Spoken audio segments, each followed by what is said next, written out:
My name is Pierre Teaching, and I'm doing this video because I was asked by the recruiter to do it. It is going to be on what I usually do on a Friday with the kids, just to motivate them to read and to learn. As you can see, I've got a book called Pierre Teaching. In the front is a place where the children can write their name, because the one that learns it the best and learns the phrases and the words the best will then get the book. Now what we basically do is we read through the book, and then there are at the back of the book exercises and phrases that need to be done. One of the exercises is a short story by looking at the pictures that they have to tell that is similar to that what the book is, and this I then use to judge who will win the book prize on that Friday. Alright, basically what I do is we start reading the story, and I will start now. What do you see that is strange on the cover of this book? Alright, what animal is there? Obviously the kids will now answer a penguin, and the penguin is standing on his head. Then we will go on and we will start reading it. Alright, Percy Penguin. All the penguins were perfect, but Percy Penguin was not perfect. Alright, what can you see? What is not perfect about Percy Penguin? Alright, yes, that's right, Johnny. He's standing on his head. Now why do you think he would do something like that? He's being silly. That is correct. Alright, now let's look at the next page. Percy did not eat fish nicely. What did he do with his fish? Alright, yes, he threw it up in the air and he caught it like that. What else? What are the other penguins doing with their fish? They're sitting down nicely and eating it, and therefore being mannered. Alright, that is a new word. Mannered is to do something well, to do something good. Alright, then he did not waddle slowly. Waddle slowly, Percy, his friend said. What does the word waddle mean? It is a specific way that penguins use to walk. That it looks like their feet are tied together and they move from side to side as they're moving on. Now Percy is not doing that. What is he doing?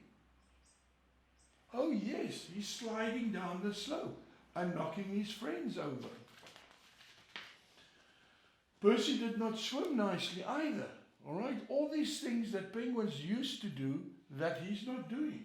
Alright, he jumps into the water, he doesn't dive in like normal penguins do. You are a silly penguin.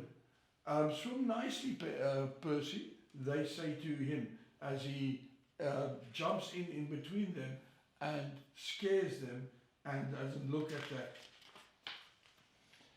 Okay, now another word that we are going to look at today is the word cuddle. Now what does the word cuddle mean? Can we as people cuddle? Yes, that's right. We as people cuddle. We cuddle with our parents.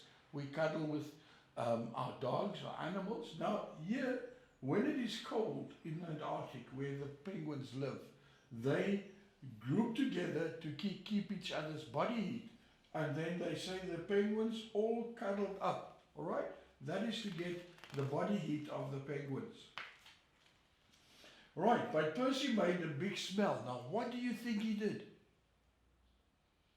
What smell did he make? Oh yes, he made let the wind go. Oh, he farted. Oh yeah, that's right. It's not a good word to use, but that is what.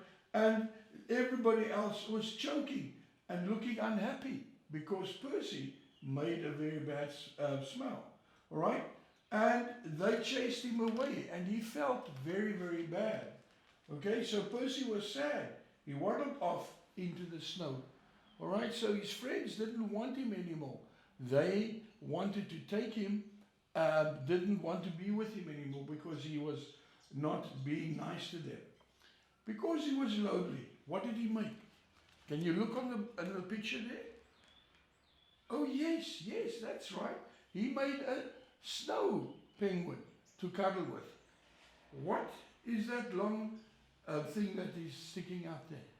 Yeah, that's his nose. right? So he made a snow penguin to cuddle up with because he was feeling lonely. All the penguins were very sad because now Percy wasn't there anymore. And they started looking for him, right? Because they missed him. They wanted off to find him. Look how they're walking around, calling him and looking for him, looking around, shouting out their name. Eventually, they found him. What happened to Percy? Yes, what happens when you get very, very cold? You freeze up. Yes, and Percy was frozen. He was covered in snow because his friends didn't cuddle up to him.